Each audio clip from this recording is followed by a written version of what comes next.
ભાગરૂપે સ્થાનિકો દ્વારા તરાપાની પૂજા અર્ચના કરી નાળિયેર વધાર્યું હતું. કદાચ નવાઈ લાગશે કે તરાપાની પૂજા કેમ, તો દર્શક મિત્રો આપણે જણાવી દઈએ કે ગત વર્ષે વડોદરામાં આવેલા પૂર દરમિયાન સુરક્ષિત બહાર નીકળવા માટે વિસ્તારના લોકો માટે તરાપો જ બચાવનું સાધન હતું, જેથી આ વખતે ના કરે નારાયણ પૂર જેવી સ્થિતિનું નિર્માણ થાય તો આ તરાપો નાગરિકોના બચવા માટેનું સાધન બને તે માટે તરાપાની પૂજા કરી હતી.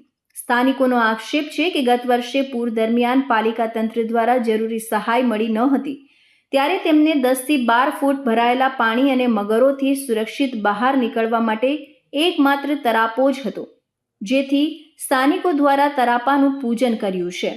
વડોદરા મહાનગરપાલિકા દ્વારા વિશ્વામિત્રી સાફ સફાઈ અને ઊંડી કરવાનો પ્રોજેક્ટ હાથ ધરવામાં આવ્યા બાદ પણ લોકોના મનમાંથી પૂરના પાણીનો ભય ઓછો થવાનું નામ નથી લઈ રહ્યું, જે ચોંકાવનારી વાત છે. આ અકોટા વિધાનસભામાં આવેલ રંજીતનગર વિસ્તાર છે, ઝુલતાપુર. શું કર્યું તમે આજે?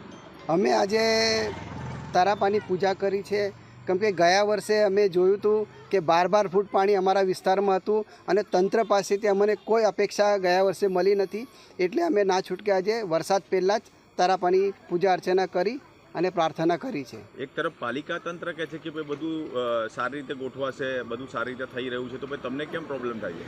પાલિકા તંત્ર તો સાહેબ હર હંમેશ કહે છે, પણ પબ્લિકની કોઈ જગ્યા પર કોઈ મદદ માટે આ પાલિકા તંત્ર આવતું નથી.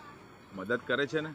ના ભાઈ, અમારા વિસ્તારમાં તો ગયા વર્ષે અમે જોયું છે ને, એ હિસાબે જ અમને ડર લાગે છે, એટલે અમે ના છૂટકે વરસાદ પહેલાં અમે તરાપાની પૂજા અર્ચના કરી છે કે જેને કરીને કોઈનો જીવ બચી જાય. તો આ કરીને તમે શું મેસેજ આપવા માંગો છો? લોકોને શું મેસેજ આપવા માંગો છો? લોકોને મેસેજ અમે એવો આપવા માંગીએ છીએ કે જેને કરીને જે કોઈ પણ વ્યક્તિ જો કદાચ પાણી ભરાઈ જાય અને વરસાદમાં ફસાઈ જાય તો આ તરાપો તૈયારીમાં કામ આવી જાય, એ માટે લોકોને અમે મેસેજ આપીએ છીએ. તંત્રના ભરોસે કોઈએ બેસવું નથી. પૂજા કરી તમે શું મનમાં હતું? પૂજા કરતી વખતે શું મનમાં શું વિચાર આવતો હતો? અમારા મનમાં તો એક જ વિચાર આવતો હતો કે જનતાની પૂજા સેવા કરવાની અને જનતાના ભરોસે જે કંઈ કામ છે આપણે જનતા માટે જ કામ કરવાનું, જેને કરીને આ પબ્લિકમાં કામ આવે.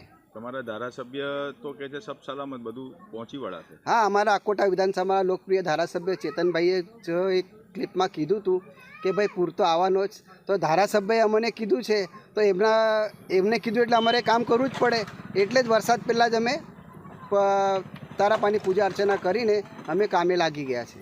વડોદરાના સયાજીગંજ વિસ્તારમાં નીચાણવાળા ભાગોમાં ગત વર્ષે પૂરના પાણી ફરી વળતા ભારે મુશ્કેલી સર્જાઈ હતી.